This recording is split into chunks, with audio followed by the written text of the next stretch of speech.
जी अस्सलाम वालेकुम, आप देख रहे हैं हमारा यूट्यूब चैनल और मैं हूं असद। दोस्तों, हालिया दिनों में वजारत दाखिला की जानिब से एक रिपोर्ट पेश की गई और उस रिपोर्ट ने तहलका खेज इंकशाफात किए कि पाक फ़ौज की जानिब से रवा साल दहशत गर्दों से निमटने के लिए कितने हज़ार ऑपरेशन किए गए। उस रिपोर्ट में यह भी मेंशन था कि कितने हज़ार दहशत गर्द जो कि अभी भी गिरफ्तारी में हैं, कितने दहशत गर्दों को इन ऑपरेशन के दरमियान हलाक किया गया। और फर्दर उस रिपोर्ट में यह भी मेंशन किया गया कि रवा साल पाकिस्तान में कितनी तंजीमों को कलअदम करार दे दिया गया, इससे पहले कितने थी। ये तमाम तफसीलात आज की वीडियो में आपके साथ शेयर करूंगा। और अगर हम बात करें तो आजकल तहरीक इंसाफ और पाक फ़ौज की जानिब से सोशल मीडिया पर बहुत सी खबरें इन पर गर्दिश कारी हैं कि पाक फ़ौज और तहरीक इंसाफ के दरमियान इख्तलाफात हैं। ये तमाम तर मामला अपनी जगह, लेकिन पाक फ़ौज अभी भी अपने मुल्क की बेहतरी के लिए, अपने मुल्क की सलामती के लिए अपनी सरहदों की हिफाजत कर रही है। तो वीडियो का आगाज़ करते हैं। और वीडियो की तफसीलात में बढ़ने से पहले अगर आप हमारे चैनल पर नए हैं तो इसको सब्सक्राइब कर लें ताकि आप तक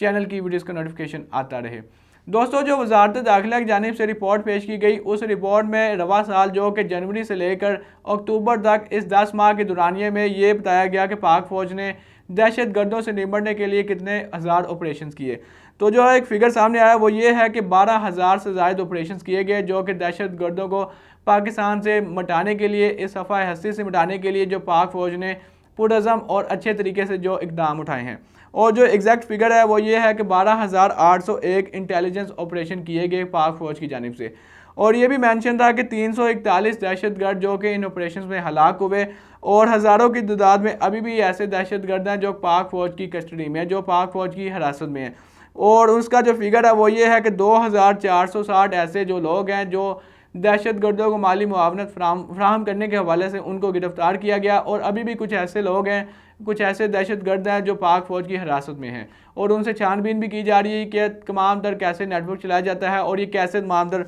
मामलात ये सर अंजाम देते हैं। और इस रिपोर्ट में ये भी फिगर बताया गया कि पाकिस्तान में 78 तंजीमें जो कि कलअदम करार जिनको दिया गया था, इसके अलावा रवा साल 4 और तंजीमों को उसमें ऐड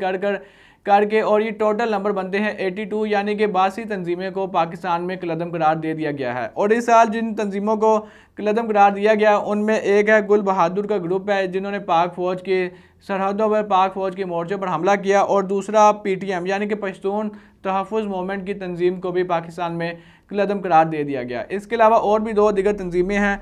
और आपको ये बताता चलूँ, इस रिपोर्ट में ये तो मेंशन किया गया कि पाक फ़ौज ने कितने हज़ार ऑपरेशन किए, लेकिन ये नहीं मेंशन किया कि इन ऑपरेशन को सर अंजाम देने के लिए कितने पाक फ़ौज के नौजवानों ने, पाक फ़ौज के जवानों ने अपनी कुर्बानी, अपना खून पेश किया। यकीनन पाक फ़ौज के लिए ये ऑपरेशन करना उनके लिए एक फ़ख्र की बात है, और ये पूरे तमाम तर पाकिस्तानियों के लिए एक फ़ख्र की बात है कि उनकी फ़ौज उनकी हिफाजत के लिए, अपने मुल्क की सरहदों के लिए क्या तमाम तर मामलात कर रही है। लेकिन इन तमाम तर ऑपरेशन के लिए जहाँ एक तरफ माली नुकसान तो हुआ वहाँ दूसरी जानिब पाक फ़ौज के जवानों ने अपनी जानों का नजराना भी पेश किया और अपने मुल्क को बेहतर करने के लिए, अपने मुल्क की बेहतरी के लिए, अपने मुल्क की सालमियत के लिए उन्होंने अपने खून का नजराना पेश किया।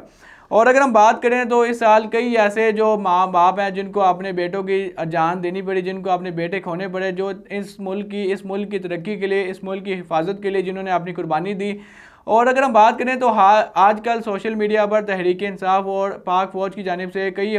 खबरें गर्दिश कारी हैं कि इन दोनों के दरमियान काफ़ी इख्तलाफात है, जमात के दरमियान और पाक फ़ौज के अदारे के दरमियान। और जब से ये सानिया डी चौक जो कि 26 नवंबर को हुआ था, उसके बाद तहरीक इंसाफ की जानिब से सोशल मीडिया पर ये बहुत से प्रोपेगेंडा चलाए जा रहे थे कि रियासत की जानिब से गोली चलाई गई, पाक फ़ौज ने अपने ही पाकिस्तानियों पर गोली चलाई। अगर हम ये एक वक्त के लिए बात मान भी लें कि वाकई रियासत की जानिब से गोली चलाई गई और रियासत ने अपने ही अवाम पर, अपने ही निहत्ते लोगों पर गोली चलाई, और ये वाकई एक गलत कदम है जो कि रियासत की जानिब से उठाया गया, लेकिन हम पाक फ़ौज की उन तमाम तर कुर्बानियों को, उन तमाम तर जो उन्होंने अपना खून पेश किया, उसको नज़रअंदाज नहीं कर सकते,